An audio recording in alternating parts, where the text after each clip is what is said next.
Continúan ustedes oyendo la lectura del libro El deseado de todas las gentes. Capítulo 47. Nada os será imposible.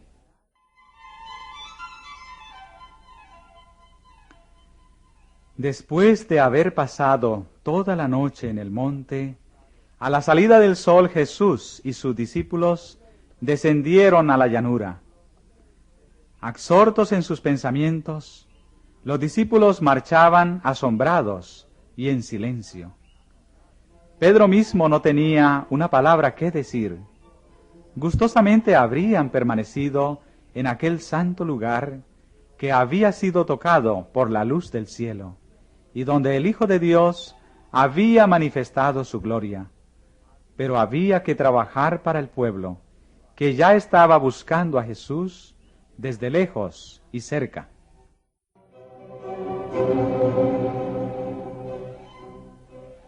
Al pie de la montaña se había reunido una gran compañía, conducida allí por los discípulos que habían quedado atrás, pero que sabían a dónde se había dirigido Jesús.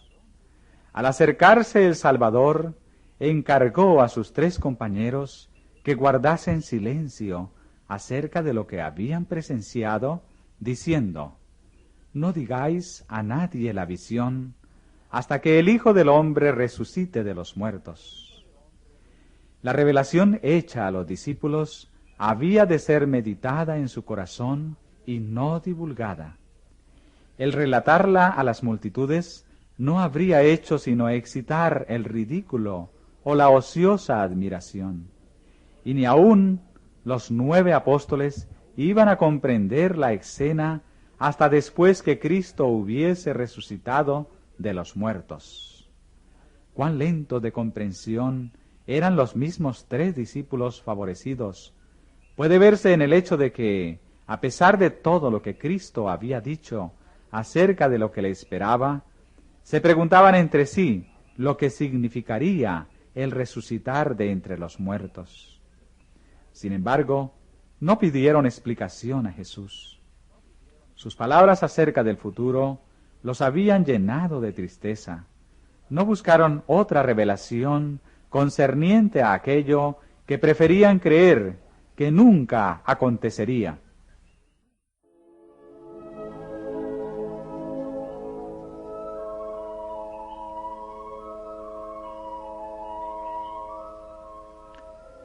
Al divisar a Jesús, la gente que estaba en la llanura corrió a su encuentro, saludándole con expresiones de reverencia y gozo. Sin embargo, su ojo avisor discernió que estaban en gran perplejidad. Los discípulos parecían turbados.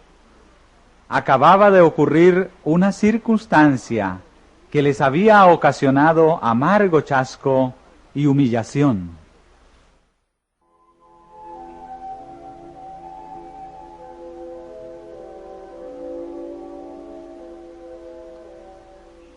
Mientras estaban esperando al pie de la montaña, un padre les había traído a su hijo que lo librasen de un espíritu mudo que le atormentaba.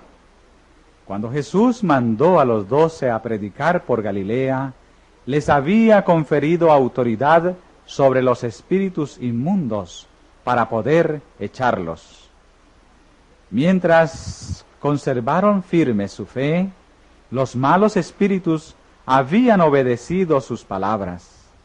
Ahora, en el nombre de Cristo, ordenaron al espíritu torturador que dejase a su víctima, pero el demonio no había hecho sino burlarse de ellos mediante un nuevo despliegue de su poder. Los discípulos, incapaces de explicarse su derrota, sentían que estaban atrayendo deshonor sobre sí mismos y su maestro. Y en la muchedumbre había escribas que sacaban partido de esa oportunidad para humillarlos.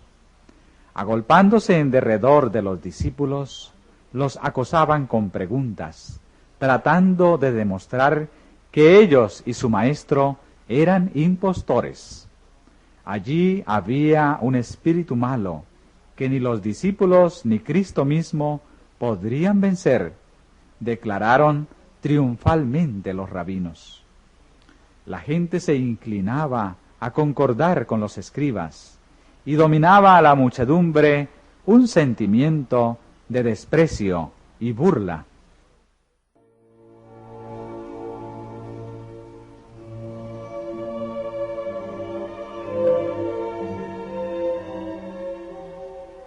Pero de repente las acusaciones cesaron. Se vio a Jesús y los 3 discípulos que se acercaban, y con una rápida reversión de sentimientos, la gente se volvió para recibirlos.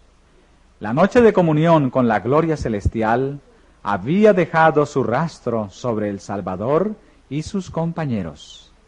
En sus semblantes había una luz que infundía reverencia a quienes los miraban. Los escribas se retiraron temerosos, mientras que la gente daba la bienvenida a Jesús.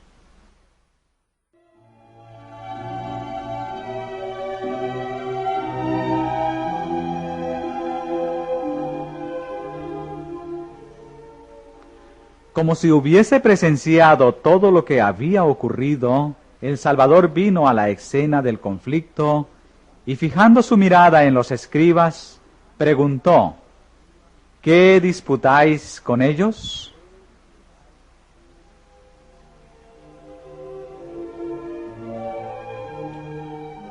Pero las voces que antes habían sido tan atrevidas y desafiantes permanecieron ahora calladas. El silencio embargaba a todo el grupo. Entonces el padre, afligido, se abrió paso entre la muchedumbre y, cayendo a los pies de Jesús, expresó su angustia y desaliento.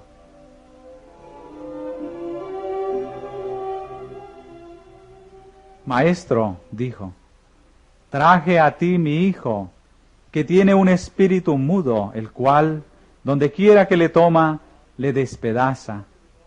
Y dije a tus discípulos que le echasen fuera, y no pudieron.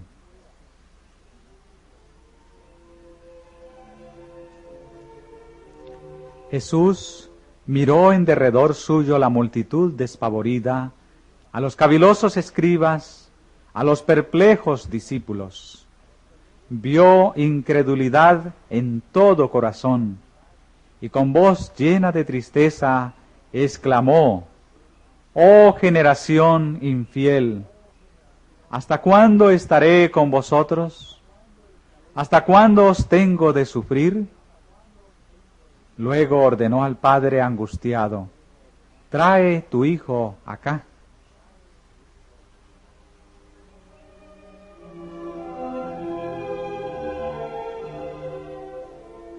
Fue traído el muchacho, y al posarse los ojos del Salvador sobre él, el espíritu malo lo arrojó al suelo en convulsiones de agonía. Se revolcaba y echaba espumas por la boca, hendiendo el aire con clamores pavorosos.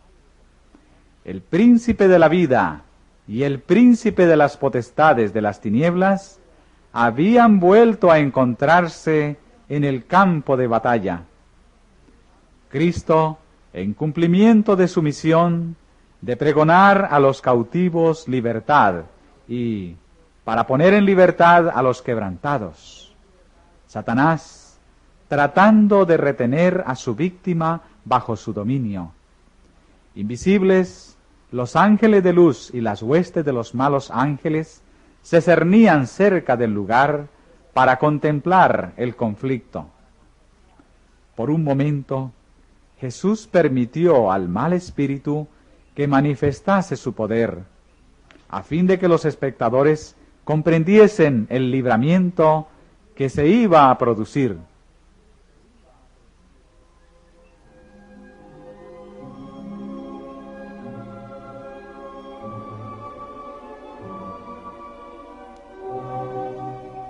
La muchedumbre miraba con el aliento en suspenso, el padre con agonía de esperanza y temor. Jesús preguntó: ¿cuánto tiempo ha que le aconteció esto? El padre contó la historia de los largos años de sufrimiento y luego, como si no lo pudiese soportar más, exclamó: si puedes algo, ayúdanos, teniendo misericordia de nosotros. Si puedes. Hasta el Padre dudaba ahora del poder de Cristo.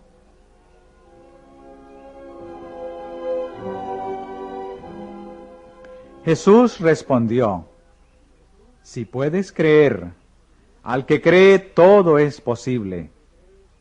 No faltaba poder a Cristo, pero la curación del Hijo dependía de la fe del Padre. Estallando en lágrimas, comprendiendo su propia debilidad, el Padre se confió completamente a la misericordia de Cristo, exclamando: creo, ayuda mi incredulidad.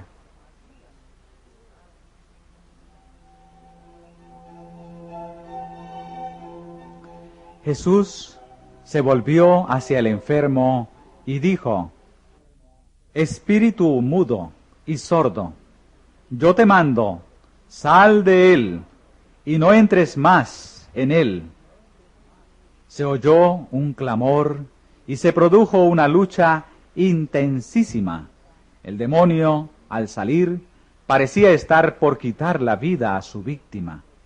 Luego el mancebo quedó acostado sin movimiento y aparentemente sin vida.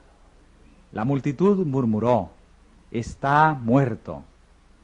Pero Jesús le tomó de la mano y alzándole le presentó en perfecta sanidad mental y corporal a su Padre. El Padre y el Hijo alabaron el nombre de su libertador. Los espectadores quedaron atónitos de la grandeza de Dios, mientras los escribas, derrotados y abatidos, se apartaron malhumorados.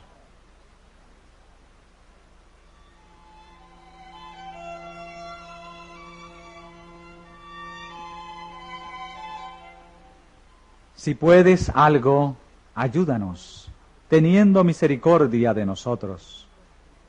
¿Cuántas almas cargadas por el pecado han repetido esta oración? Y para todas, la respuesta del Salvador compasivo es: si puedes creer, al que cree, todo es posible. Es la fe la que nos une con el cielo y nos imparte fuerza para luchar con las potestades de las tinieblas. En Cristo, Dios ha provisto medios para subyugar todo rasgo pecaminoso y resistir toda tentación, por fuerte que sea. Pero muchos sienten que les falta la fe y por lo tanto permanecen lejos de Cristo. Confíen estas almas desamparadas e indignas en la misericordia de su Salvador compasivo. No se miren a sí mismas, sino a Cristo, el que sanó al enfermo y echó a los demonios cuando estaba entre los hombres, es hoy el mismo Redentor poderoso. La fe viene por la palabra de Dios. Entonces aceptemos la promesa: al que a mí viene, no le echo fuera. Arrojémonos a sus pies clamando: creo, ayuda mi incredulidad. Nunca pereceremos mientras hagamos esto, nunca.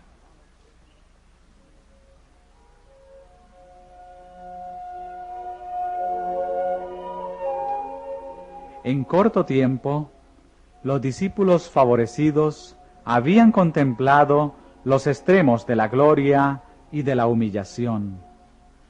Habían visto a la humanidad transfigurada a la imagen de Dios y degradada a semejanza de Satanás. De la montaña donde había conversado con los mensajeros celestiales y había sido proclamado Hijo de Dios por la voz de la radiante gloria, habían visto a Jesús descender para hacer frente al espectáculo angustioso y repugnante del joven endemoniado, con rostro desencajado, que hacía crujir los dientes en espasmos de una agonía que ningún poder humano podía aliviar.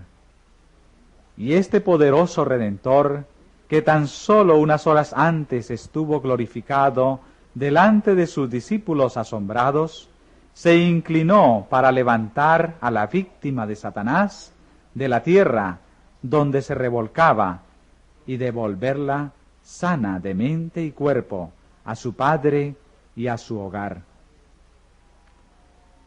Esta era una lección objetiva de la redención.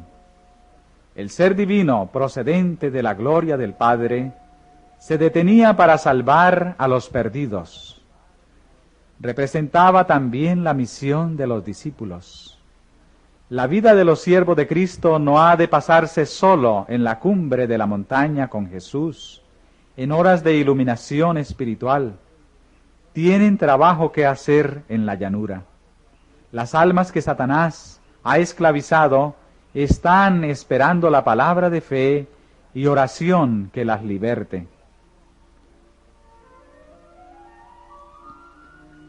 Los 9 discípulos estaban todavía pensando en su amargo fracaso, y cuando Jesús estuvo otra vez solo con ellos, le preguntaron: ¿por qué nosotros no lo pudimos echar fuera? Jesús les contestó: por vuestra incredulidad, porque de cierto os digo, que si tuvierais fe como un grano de mostaza, diréis a este monte: pásate de aquí allá, y se pasará, y nada os será imposible. Mas este linaje no sale sino por oración y ayuno. Su incredulidad, que los privaba de sentir una simpatía más profunda hacia Cristo, y la negligencia con que habían considerado la obra sagrada a ellos confiada, les habían hecho fracasar en el conflicto con las potestades de las tinieblas. Las palabras con que Cristo señalara su muerte les habían infundido tristeza y duda, y la elección de los 3 discípulos para que acompañasen a Jesús a la montaña había excitado los celos de los otros 9. En vez de fortalecer su fe por la oración y la meditación en las palabras de Cristo, se habían estado espaciando en sus desalientos y agravios personales. En este estado de tinieblas, habían emprendido el conflicto con Satanás. A fin de tener éxito en un conflicto tal, debían encarar la obra con un espíritu diferente. Su fe debía ser fortalecida por la oración ferviente, el ayuno y la humillación del corazón. Debían despojarse del yo y ser henchidos del Espíritu y del poder de Dios. La súplica ferviente y perseverante dirigida a Dios, con una fe que induce a confiar completamente en Él y a consagrarse sin reservas a su obra, es la única que puede prevalecer para traer a los hombres la ayuda del Espíritu Santo en la batalla contra los principados y potestades, los gobernadores de las tinieblas de este mundo y las huestes espirituales de iniquidad en las regiones celestiales. Si tuvierais fe como un grano de mostaza, dijo Jesús, diréis a este monte: pásate de aquí allá, y se pasará. Aunque muy pequeña, la semilla de mostaza contiene el mismo principio vital, misterioso, que produce el crecimiento del árbol más imponente. Cuando la semilla de mostaza es echada en la tierra, el germen diminuto se apropia de cada elemento que Dios ha provisto para su nutrición y emprende prestamente su lozano desarrollo. Si tenemos una fe tal, nos posesionaremos de la palabra de Dios y de todos los agentes útiles que Él ha provisto. Así nuestra fe se fortalecerá y traerá en nuestra ayuda el poder del cielo. Los obstáculos que Satanás acumula sobre nuestra senda, aunque aparentemente tan insuperables como altísimas montañas, desaparecerán ante el mandato de la fe. Nada os será imposible.